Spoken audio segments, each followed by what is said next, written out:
turma de Juazeiro, que eu conheci em 1965, né?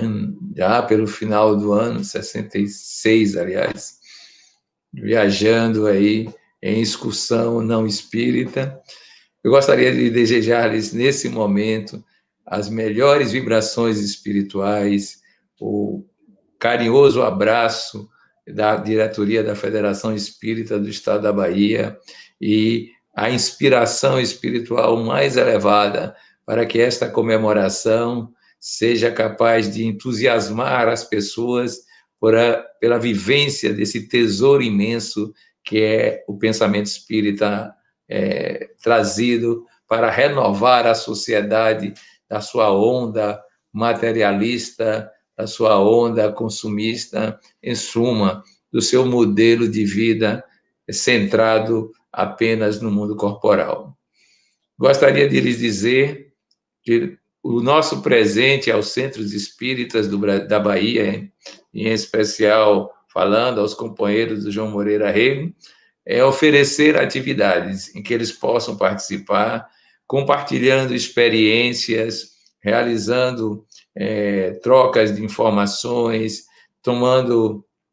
aprendendo com pessoas que tenham, talvez, em alguns momentos, o que dizer, porque já viveram mais, já experimentaram mais. Em suma, é esse campo de trabalho que é a Federação Espírita da Bahia, que, na verdade, somos todos nós, quando nos unimos em rede, e esta rede virtual facilita tudo isso e nos permite, então, perceber que cada um, no seu ponto de observação, é capaz de gerar trabalhos, informações, ações cuidadosas sociais e, em especial, tudo isso sintetizado no nome de evolução das pessoas. Então, nós recomendamos a todos que verifiquem o que lhes interessa no seu conselho, conselho regional, na própria sede da federação, porque nessa era do mundo virtual são muitas as ofertas para nós aprimorarmos o nosso trabalho. E, é claro, vocês podem também dar o retorno disso, contribuindo com suas experiências para enriquecer a nossa rede espírita federativa estadual na Bahia inteira se organizando. Nós vamos trabalhar esse tema por acharmos, além da oferta que foi nos dada pelo Carlos Alberto, acharmos que ele é bastante interessante como reflexão nos nossos dias. Para que o Centro Espírita existe? Para a atualidade, qual o seu papel? Começamos recordando que quando Allan Kardec criou a Sociedade Parisiense de Estudos Espíritas, era uma época incipiente do conhecimento espírita, e esta primeira sociedade era uma sociedade fechada, era uma sociedade de pessoas admitidas mediante rigorosa seleção.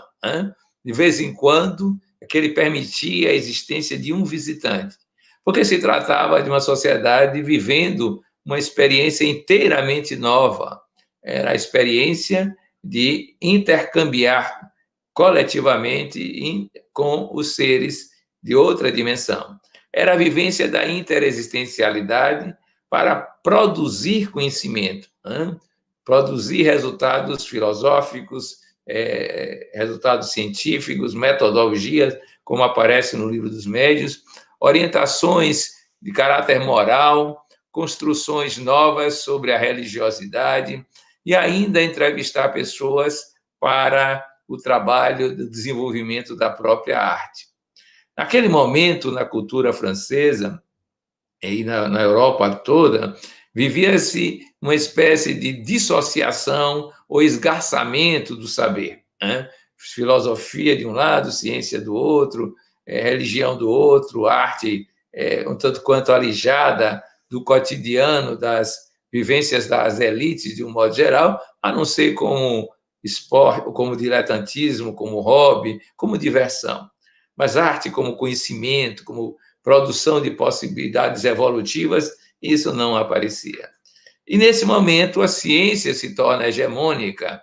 Daí porque, compreende-se Kardec construindo uma sociedade que era eminentemente pesquisadora, científica, e que produziu a codificação, os livros básicos que nos orientam até hoje.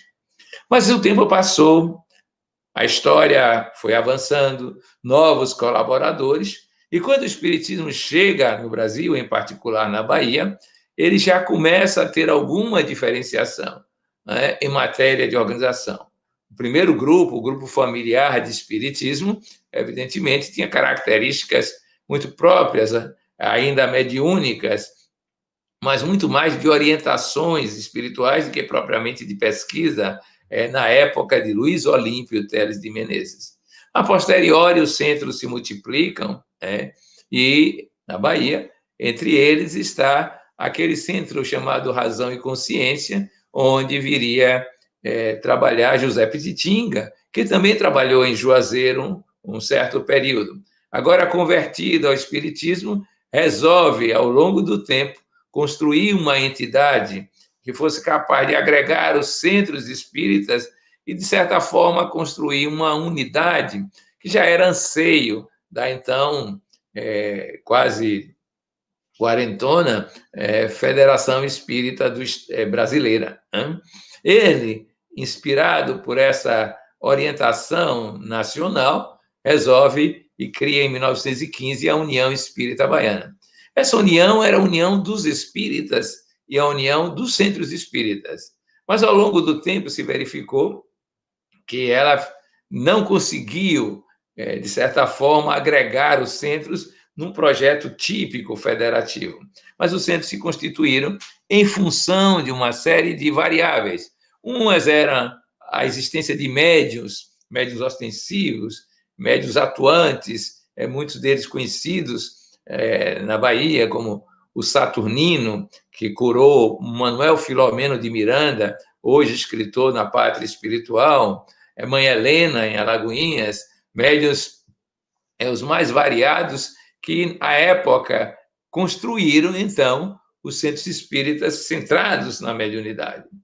Mas isso foi se espalhando e, com o tempo, verificou-se que não bastava tratar-se de convívio com os entes espirituais nas reuniões mediúnicas, e desenvolvia-se, claramente, um interesse para além da cura física ou mesmo da cura mental, que era o costume da prática mediúnica chamada desobsessiva. E apareceram, então, os primórdios das evangelizações. Recordamos de Raquel Ribeiro,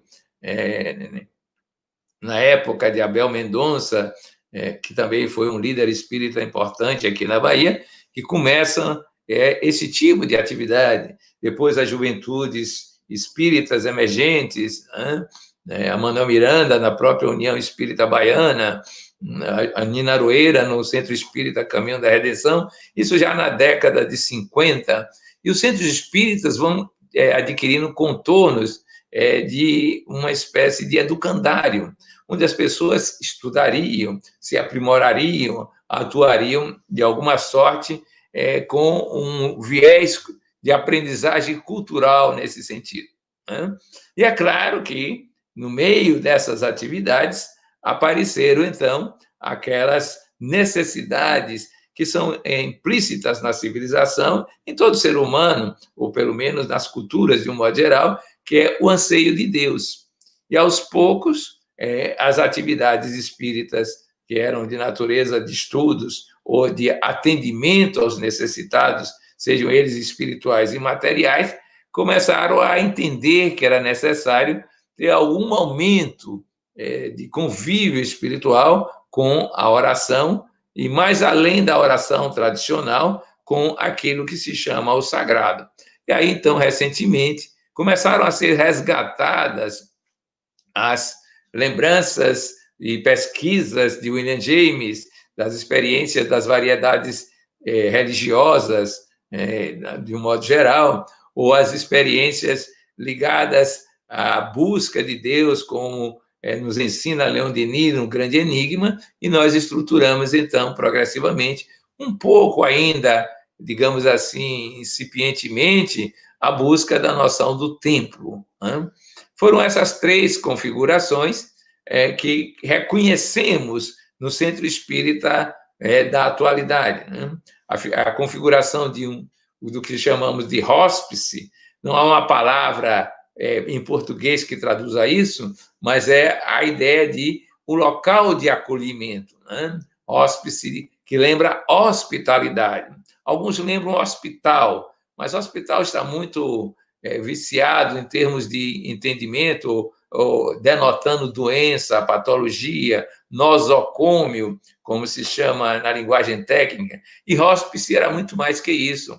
Era a casa do acolhimento, qualquer que fosse a demanda das pessoas. Era a casa do atendimento às carências, a casa do reconhecimento do outro, a casa da necessidade de atender aquele que chega de alguma sorte. Isso é que é o típico hóspice que nós vamos caracterizar. E é claro que ao hóspice também se sucedeu a presença do educandário. Né?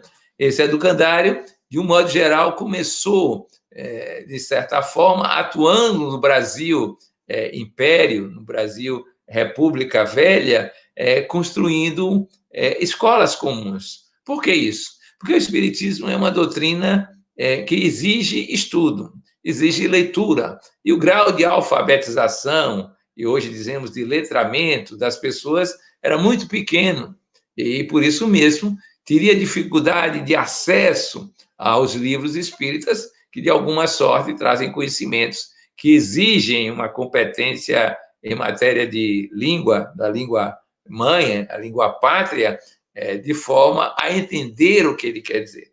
Não é o bastante saber ler, não é o bastante interpretar aqueles textos, porque há uma demanda psíquica que exige sintonia nesse estágio. Muita gente culta lê, os doutos podem ler e não entender, ou entender e não compartilhar a ideia e não vivenciá-la. Mas, de alguma sorte, foi assim que investimos simultaneamente no hóspice atendimento, mas o educandário também funcionou como atendimento e, às vezes, eram ambos justapostos, porque as crianças, os adolescentes que vinham para o educandário, e foram inúmeros no país, né, também tinham necessidades materiais de alimentação, era a época da subnutrição, das doenças da verminose, das doenças da tuberculose, e os espíritas trabalharam num afã muito intenso de cuidar dessas duas partes. Depois é que o educandário cada vez mais vai se fortalecendo como algo que estuda o espiritismo, né? Estuda o espiritismo nas suas bases, nas suas instruções fundamentais para se entender essa linguagem e esse pensamento. Né? A posteriori é que começam, então, as noções, como mencionei, de ir para Deus, a busca do divino, o interesse pelo sagrado, o que exige uma espécie de mudança psíquica, de estado de consciência diferenciado, porque é muito mais do que uma prece em que se busca o auxílio espiritual, em que se consegue comunicar com entes mais elevados, agora é o anseio da comunhão com Deus. Esses são os três grandes aspectos, como eu mencionei, e vamos verificar que eles fazem sentido na dinâmica da evolução. Por que isso? Porque o pensamento espírita, ele tem uma ideia-chave. Nós consideramos a sua ideia estruturante em matéria de dinamismo da existência. Chama-se evolução. Esta evolução vem da ideia outra de que somos seres potencialmente divinos e que precisamos manifestar essa potência. O fenômeno de transformar a potência em atividade, em manifestação, ao longo de todo o processo que se vivencia esta forma de ser, é a própria evolução. Então, nós sabemos, na tese espírita, que esta evolução começa muito antes do estágio humano, né? Porque somos seres espirituais atuando no reino da matéria, intelectualizando a matéria, criando as formas biológicas de manifestação, até construirmos esse veículo que é o corpo físico. Vejam vocês como esta compreensão da evolução é fundamental. No estágio humano, nós adquirimos uma característica fundamental, a autoconsciência.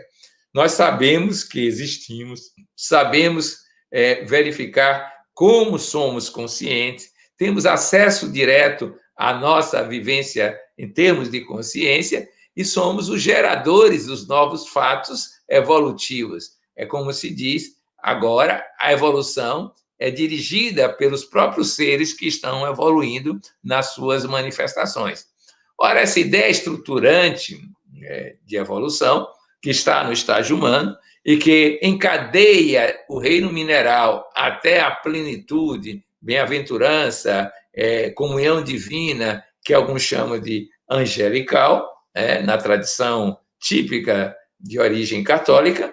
Pois bem, essa movimentação evolutiva se dá por três vertentes ou três maneiras ou ainda três movimentos que podem ocorrer em nossa vida. Um dos movimentos centrais é o autoconhecimento, é a autoeducação, né? O processo educativo, é o transformismo de um estágio evolutivo para outro, de um nível evolutivo para outro, que acontece e que deve ser o foco do nosso educandário, né? Isto aí é claramente uma expressão do amor voltada para si mesmo, né? Voltada para o ser que nós somos, que agora transborda na manifestação, no existir. Então, nós temos uma tarefa árdua, significativa, que herdamos, digamos assim, da tradição cultural grega, quando dizia, conhece-te a ti mesmo. E mais adiante nós acrescentamos, e cultiva-te, não basta saber como está, é preciso ir além, é preciso avançar, é preciso descobrir novos horizontes existenciais e, claramente, vivê-los intensamente, né? Para prosseguirmos nessa ascese, nessa marcha evolutiva.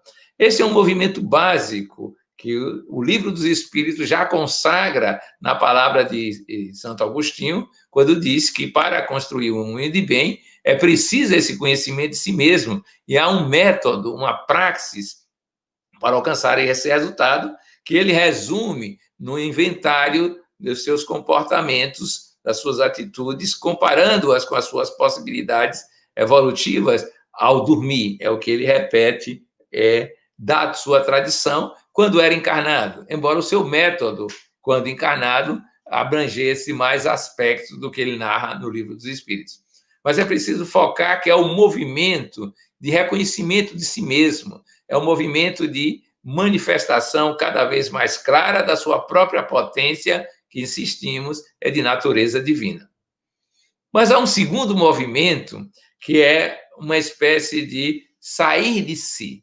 Há uma necessidade natural da evolução de construir novas identidades mais complexas, mais ricas, e que normalmente, nas palavras técnicas de hoje, nós chamamos de novos ólons. O ólon é uma espécie de todo-parte, né? É aquela imagem que Arthur Koestler nos traz para mostrar que, ao mesmo tempo que somos uma individuação, somos também parte de algo maior e também somos compostos de partes menores, que são outros ólons que vivem as suas próprias realidades, mas se integram para formar a nossa manifestação, que é o nosso organismo no mundo físico.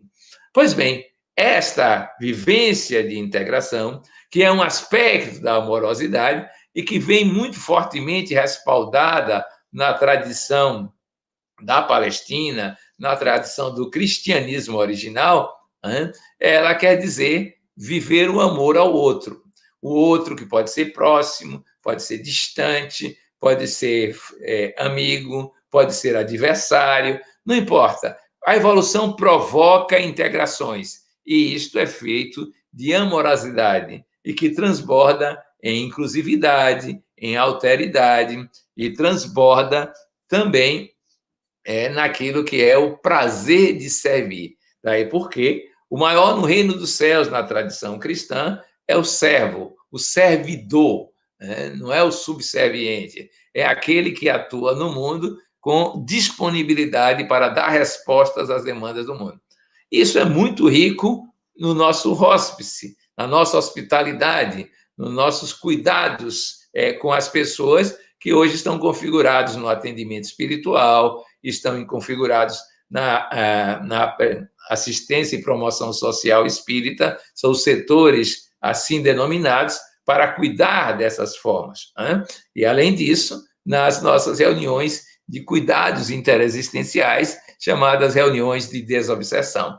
Vejo vocês que uma grande parcela do nosso tempo, da nossa ocupação, é construir essas possibilidades de hóspice. Não simplesmente porque o povo precisa, porque é uma demanda social, mas fundamentalmente, isso é importante lembrar, porque nós precisamos desenvolver alteridade, desenvolver inclusividade, expressar a nossa amorosidade original. Vejam vocês que são dois movimentos, até agora, o do amor a si mesmo, o do amor ao outro, que justificam a nossa conduta organizacional em termos de instituição espírita. Mas há um terceiro movimento, que é o movimento mais importante, mais definitivo, da ordem do permanente, do atemporal, da vida eterna, que é a comunhão com o divino, a integração em Deus. Isso aparece no Livro dos Espíritos, claramente, quando Paulo diz que é preciso gravitar em torno de Deus e fazer a nossa vida função dessa gravitação, função desse trabalho, que é reconhecer-se partícipe do divino e nele se integrar. Ora, isto é um aspecto muito importante na definição dos nossos objetivos e que respalda, na prática, aquela classificação que Kardec nos traz sobre os espíritos em evolução. Ele constrói 3 ordens dos espíritos. A terceira ordem, que é dos espíritos malévolos, imperfeitos, pseudo-sábios, neutros alguns, ou já com alguma característica de crescimento da consciência de espírito sobre a matéria. Depois, uma segunda ordem, que é de espíritos benévolos, amorosos, sábios, espíritos superiores, onde predomina muito mais o interesse pelo bem, o interesse pela expressão amorosa e a sabedoria em crescendo, sabedoria que é muito mais do que conhecimento acadêmico, é a sabedoria da vida cósmica, é a sabedoria da evolução, e depois os de primeira ordem, que é dos espíritos puros, classe única, em que já são co-criadores cósmicos, estão bem-aventurados em comunhão com Deus. Ora, essa terceira movimentação, o amor em expansão, é agora para a comunhão com Deus. Né? E essa comunhão com Deus é o que nós chamamos de lei da adoração, a partir da terceira parte do Livro dos Espíritos. É a noção de templo, mas agora é uma visão muito mais vasta do que outrora, quando Deus e nós estávamos separados e não havia, digamos assim, um interesse muito claro em nos encontrarmos nessa entrega, nessa comunhão com o divino. Então, esse terceiro movimento é também a amorosidade, é o amor ao transcendente, é o amor ao divino, é o amor ao absoluto. Repare que os 3 movimentos estão centrados nessa energética da amorosidade. Aliás, disse hoje que toda a dinâmica da evolução é impulsionada, é vivida por esta amorosidade. Ela que provoca integração, ela que provoca complexidade para melhor expressar o ser, complexidade das formas para que o espírito se manifeste mais adequadamente, e essa era que promove a noção de criatividade por integração e complexidade crescentes, é ela que permite a liberdade se manifestar, que é um ato de amor divino, permitir a escolha de cada um no seu próprio processo, na sua própria dinâmica, e por isso nós dizemos que todo movimento da evolução é um movimento de amorosidade. Ora, respaldados nessas ideias, podemos chegar a uma ideia-chave sobre o centro espírita. O centro espírita é o lugar da expansão da amorosidade sobre si mesmo, sobre o outro, ou para o outro, e para o divino. E as suas três estruturas atuais, ou as suas três grandes funções sociais, podem ser vistas como reverberações dessa amorosidade em crescendo. Por isso mesmo que é muito mais importante centrar-se no movimento, ou melhor, na energética do movimento, do que se apegar às formas como eles apresentam.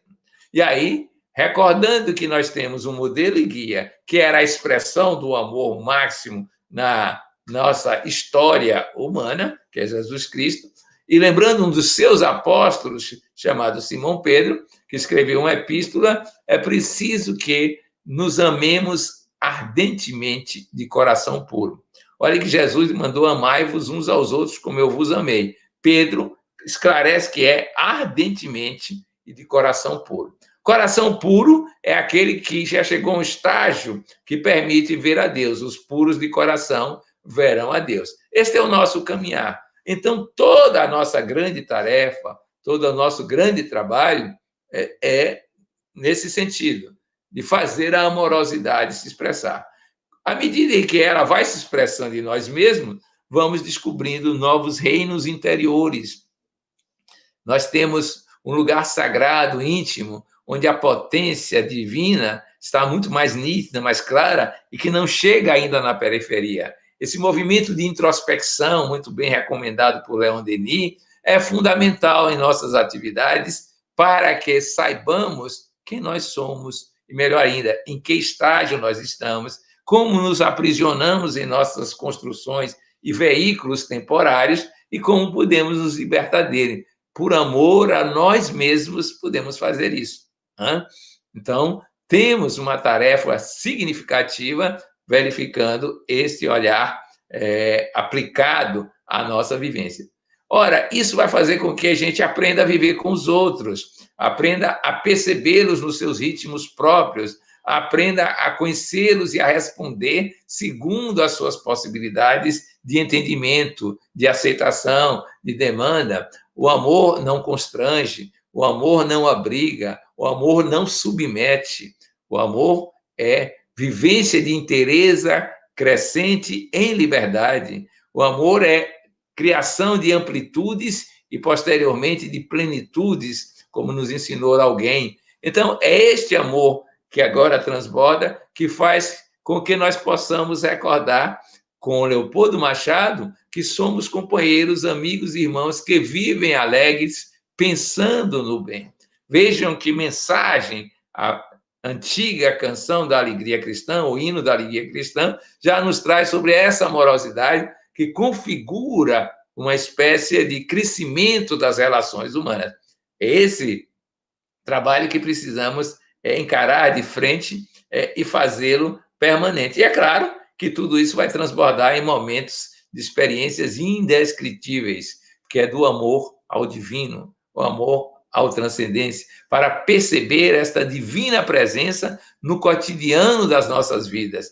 Não é algo para ser vivido esporadicamente, como uma espécie de milagre, como uma espécie de ato quase impossível de acontecer, probabilidade baixíssima, é para tornar a vida um permanente viver no sentimento de Deus. Este é também um dos nossos trabalhos. Ora, tudo isso vai se configurar de várias formas, e cada um do seu jeito, da sua maneira, nas suas possibilidades, cada instituição conforme o temperamento dos seus participantes, a capacidade de atuação da grei, da comunidade, vai gerar a forma. Mas é importante fixar-se no que move a forma. É muito importante isso, porque é isto que é a grande tarefa existencial evolutiva que nós temos. Tudo que fazemos só tem sentido quando verificamos a nossa intencionalidade. Tudo que fazemos só ganha valor em função de nossa aspiração, que transformada em atuação, faz aparecer no mundo as coisas. E aí merece uma análise aquilo que nós fazemos, uma observação interior. Para que fazemos? Por que fazemos? E, posteriormente, o como fazemos. Hein? E isso vai variar muito. A mesma ação pode ter significados diferentes para diferentes pessoas em diferentes momentos evolutivos. E é por isso mesmo que o grande trabalho do Centro Espírita é formar a sua pequena, grande comunidade para se observar e atuar no coletivo a partir dos seus ritmos próprios de evolução. Cada centro tem a sua identidade, cada centro tem a sua, digamos assim, característica de personalidade, tem seu jeito de ser, tem seu ritmo de trabalhar, tem o seu modo de atuar, tem até mesmo sua maneira de conviver, e isto deve ser respeitável, isso deve ser compreendido como a experiência daquele grupo naquele momento evolutivo. Não é importante padronizar a forma, dizer que é desta ou daquela maneira, tem que seguir como se fosse um padrão universal. Não é isto que propõe o pensamento espírita, do ponto de vista das exterioridades. Não, a grande proposta é que a união se faça pela amorosidade, pelos vínculos de afeto, ainda assim, eles próprios variando conforme o nível evolutivo das pessoas. Uns afetos terão muitos apegos, outros menos, outros compreenderão os ritmos cósmicos da amorosidade em Deus e terão a liberdade muito grande de expressividade de um modo geral. Mas é importante lembrar isso, que o foco não está no que se faz, está naquilo que se vivencia em termos de marcha evolutiva amorosa de um modo geral. Isso vai fazer com que possamos conviver com os diferentes. Né? Fulano faz assim, Beltrano faz desse outro jeito, Cicrano faz daquela forma. Isso não é importante. Pergunte pelos resultados da amorosidade. Indague se as pessoas estão crescendo nessa energética, estão se transformando nesse viver afetivo, nesse viver de sentimentos. Verifiquem se esse viver de sentimentos transborda em sabedoria. Isso é o que importa. O método, a forma, melhor dizendo, isto é inteiramente secundário. Ora, isso vai nos poupar de muitos dissabores, de muitas inquietações, porque vamos olhar para nós e verificar como somos, de certa maneira, apegados a esta ou aquela forma. E queremos que seja desse ou daquele jeito. Vamos mais fundo. Depois de 74 anos de existência, a gente já se tornou suficientemente maduro para verificar que o caminhar principal não está naquilo que realizamos ou na forma como realizamos. E aí nós temos uma variação imensa de possibilidades. Vejamos, por exemplo, o educandário. Quantas formas de trabalhar existem? Quantas maneiras? Ora, nós temos uma forma que trabalha o domínio cognitivo. Nós queremos que as pessoas conheçam o Espiritismo. E aí temos estudos introdutórios, os mais variados, estudos sistematizados, estudos aprofundados, estudos de autores, estudos temáticos, revisões de literatura, e por aí vai. O que é que a gente nota nessa sequência? Que estamos todos desenvolvendo o conhecimento. É uma dimensão importante? É. O progresso intelectual precede normalmente, na espécie humana, o progresso moral. Então, este conhecimento pode ser transformado em algo precioso, que é a orientação no seu modo de viver. Eu sempre me recordo de um livro da adolescência chamado Estude e Viva, né? De Emmanuel e André Luiz. Estude e viva. Aí é que entramos na verdadeira fase do educandário, porque podemos nos tornar sapientes do pensamento espírita, mas sem uso não saberemos o valor desse conhecimento. É que entram o que nós chamamos hoje nos centros espíritas de grupos de autoconhecimento, grupos de autoeducação. Reunimos para cumprir aquele desiderato que está expresso na frase confessai-vos uns aos outros. Mas confessar aqui é professar junto à fé. mostrar a sua dinâmica evolutiva, expressar-se sem julgamentos, sem noção de certo, errado, bem, mal, mas apenas descritivamente observando o estágio que nós estamos, as aspirações que nós possuímos e os métodos que vamos usar para continuar crescendo.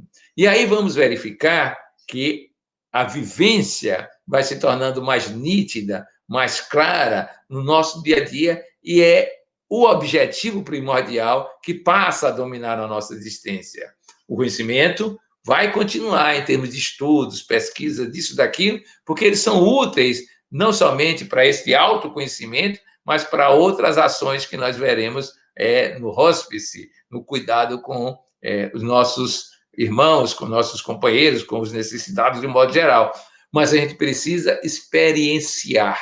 É um termo pouco usado. Experienciar é viver dentro aquilo que nós achamos que é válido e que é significativo. Então, o Centro Espírita hoje já cresce em função, porque agora tem mais uma tarefa, que é essa de formar grupos pequenos, de 20 pessoas, grupos íntimos, que vão trocando as suas experiências, partilhando as suas vivências para mostrar como é que se pode vivenciar adequadamente a vida de espírito em evolução.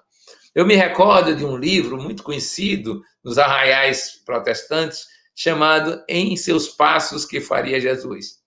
É uma literatura que me parece que foi construída no século XIX para desafiar as pessoas a pensarem melhor nesse evangelho que nós trazemos. E qual era a ideia básica? Era a ideia de um grupo que se reuniria todos os domingos para perguntar se durante a semana respondeu a seguinte questão. Toda vez que tomou uma decisão qualquer na vida, pensou, Jesus faria assim? E tentar fazer exatamente como pensa que Jesus faria, que às vezes não é da mesma estirpe, do mesmo nível em que ele faria, mas é o pensamento dele. E verifica-se, então, que, na maioria das vezes, o evangelho está muito longe dos seus seguidores, dos cristãos de um modo geral. Mas é desta conscientização que emerge, então, o esforço de transformação. Então, esses são os novos grupos emergentes que podemos caracterizar no educandário espírita. É claro que aparecerão outros, e talvez a estrutura espírita dos centros não dê conta disso, porque como temos uma noção de mundo, de cosmos bem diferente da nossa realidade atual, que é hegemonicamente materialista, é possível que nós passemos a ter também estudos, como no tempo de Kardec, pesquisas que tragam novos saberes, que acrescentem novas informações àquilo que já foi posto na comunicação interexistencial.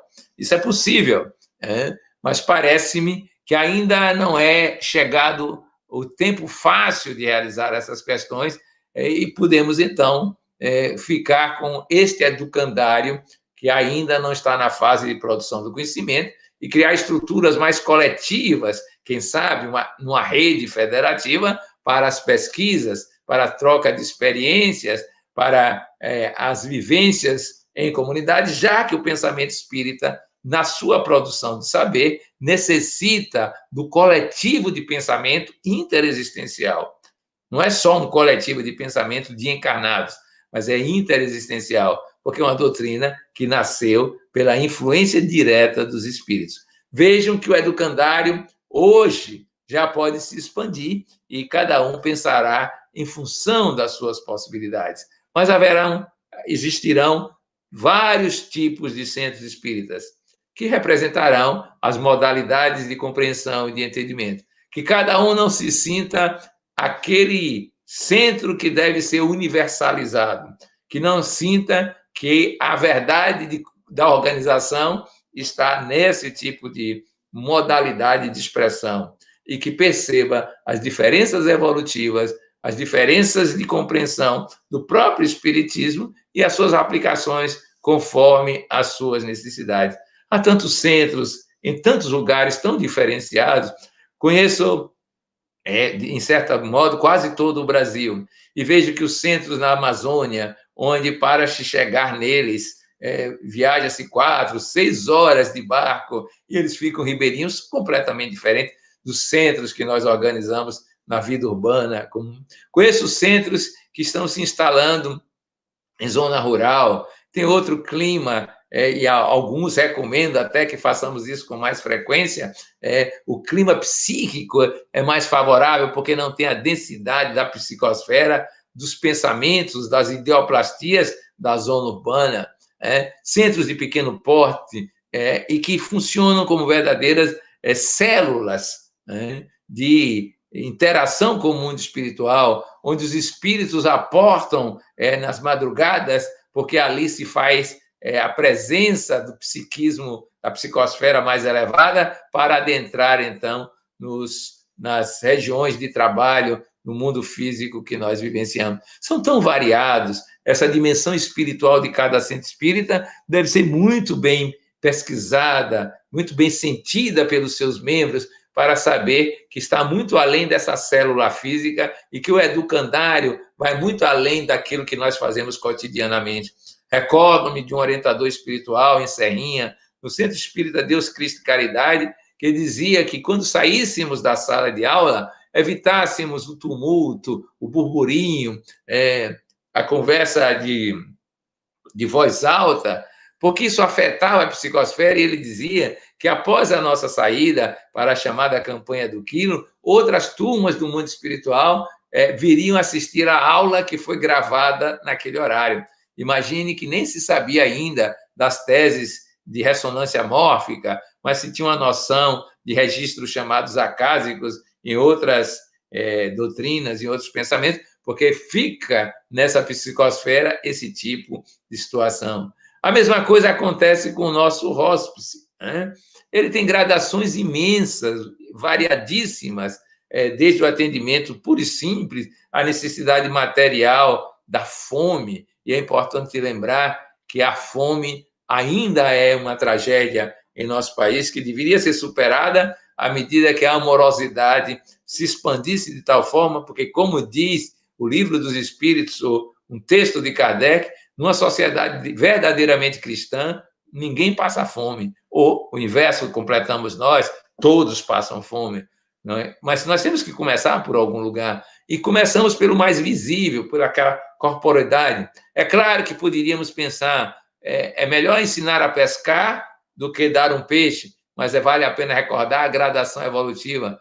Não se consegue pescar quando se está com hipoglicemia, quando a fome chegou ao cérebro e não há glicose, o indivíduo não tem força mental nem física para atuar. Então, nesses casos, a caridade tem que verificar a importância desse acesso imediato à alimentação. Mas a fome pode ser feita com alimentação mais rica do que simplesmente o alimento químico, físico e biológico, pela fluidificação, pela vitalização desses alimentos que darão um outro aporte a essas criaturas necessitadas. Repare que nós podemos evoluir na compreensão da nossa atitude no nosso querido hóspice, nesse local de acolhimento. E vamos acolhendo não somente as necessidades biológicas, sociais, psicológicas e espirituais, porque um ser sempre é uma integralidade, e nós somos esta totalidade, qualquer que seja o ser. E é por isso que, progressivamente, existirão interações entre os setores do centro espírita, entre o assistência e promoção social, o atendimento espiritual, o educandário, porque essas maneiras de organizar ainda são referenciadas para as necessidades mais emergentes. Mas à medida que percebemos que podemos fazer um outro projeto de totalidade, um outro projeto de ação integral, verificaremos que a nossa atitude vai se complexificar, vai ficar mais rica, mais atuante, nesta amorosidade que se expande para acolher o outro na sua totalidade, na sua inteireza, como nós fazemos. E é por isso que nós variamos, nós temos casas simples que fazem isso, mas temos locais que têm hospitais psiquiátricos, nosocômios, e que atendem, de alguma sorte, ao pensamento espírita, ainda que dominados pela metodologia acadêmica, mas já introduzem noções de espiritualidade, noções de influências espirituais mediúnicas. Cada um saberá o que pode fazer no hóspice, mas o mais importante, volto a frisar, é qual é o estágio de amorosidade em que você se encontra ao fazer cada atividade, ao agir em cada atitude. E aí é preciso aprender a fazer grandemente qualquer atividade. Tudo vale a pena quando a alma não é pequena, já lembrava o poeta português, se eu não me engano, Fernando Pessoa. Isso mesmo, quando a amorosidade está presente, qualquer atividade vale. Qualquer trabalho pode ser sacralizado, pode ser santificado, pode ser motivo de desenvolvimento da própria consciência em atenção plena, como se diz hoje nos estados meditativos. Em suma, tudo é possível àquele que crê, que ama e que vive da esperança. Então, uma das mais interessantes atividades é perceber-se na atividade de auxílio ao outro, para verificar em que estágio estamos exatamente da expressão do amor, que é a nossa própria natureza. Ora, se isso vale para o hóspice, se isso vale para o educandário, imagine o tempo. Normalmente se diz que o espiritismo no Brasil é muito religioso.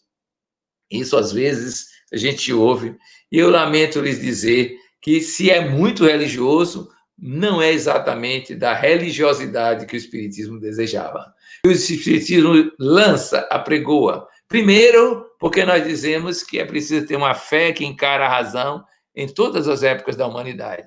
E que depois revelamos que, além da consciência normal, há uma consciência supranormal, né? Há um superconsciente, como está na obra de Friedrich Myers, A Personalidade Humana, como relata William James, na experiência de um psiquista, que foram estudiosos dos fenômenos espíritas e mostraram que existe um além-razão, uma supra-razão, que Leon Denis chamava de intuição, depois da razão esclarecida, e que é permitido, então, sentir Deus em espírito e verdade e construir aquilo que é o monismo espiritual. Tudo é o uno em Deus, tudo está integrado em Deus. Ora, isso aí é que é a verdadeira religião propugnada pela evolução que o pensamento espírita permite enxergar. E é por isso que devemos caminhar nessa direção, constituindo possibilidades, ambientes, atividades que nos permitam sentir o sagrado com mais nitidez. Para começar, nós recomendamos algo que nos tocou na Bahia, o livro Divina Presença, escrito por um espírito indiano, Yogi Shri Shinan, através de um médium baiano, Elcio Ferreira de Souza, classicamente conhecido pelas suas experiências espíritas, pela sua cultura espírita, comentando os textos de um místico católico espanhol, que era João da Cruz. Ele vai mostrar como, na obra de Kardec, há toda aquela estrutura de pensamento suprarracional que nos permite viver a adoração em Deus. Claro que vamos ter que reinventar algumas práticas, ou melhor, criar algumas práticas espirituais que nos permitam sentir a presença divina em cada dia. Podemos senti-la no âmago do nosso ser, podemos sentir na convivência amorosa com o outro, mas agora temos uma outra vertente, que é a que nós chamamos a ligação direta, né? Esta é sem intermediários, né? Essa é sem as barreiras que ainda teremos que superar nas duas outras formas de comunicação. Ora, essas três funções sociais agora nos remetem a uma quarta função que podemos rotular também de social. Essa quarta função é a experiência de viver em comunidade. Precisamos retornar ao espírito da comunidade original cristã, onde as pessoas conviviam e eram só pensamento e um só coração na narrativa de Lucas. E para fazer isso, precisamos estar próximos. Precisamos nos libertar dos nossos medos de sermos reconhecidos pelas nossas dificuldades, pelos nossos problemas, pelas nossas variações de humor, e sabermos que, apesar dos pesares, qualquer que seja a circunstância que nós estejamos vivendo, nós somos a criação divina. E, como tal, somos de natureza divina. Mas precisamos criar esse espírito comunitário dentro da comunidade espírita, para nos amarmos ardentemente uns aos outros. É por isso que já estamos no trabalho federativo, implementando essas ideias. Conheça a sua própria comunidade, conheça o seu próprio grupo, conheça as próprias pessoas e permita-se auxiliá-las e ser auxiliado.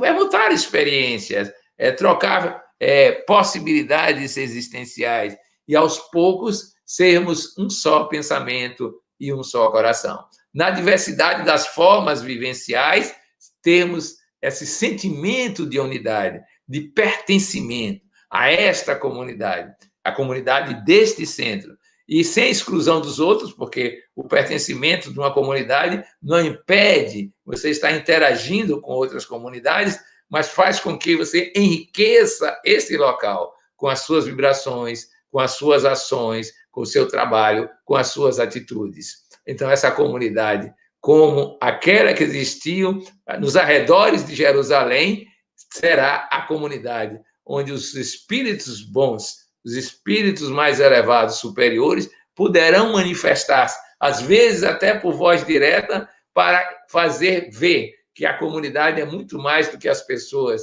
porque é também de espíritos encarnados na sua sese, na sua busca espiritual.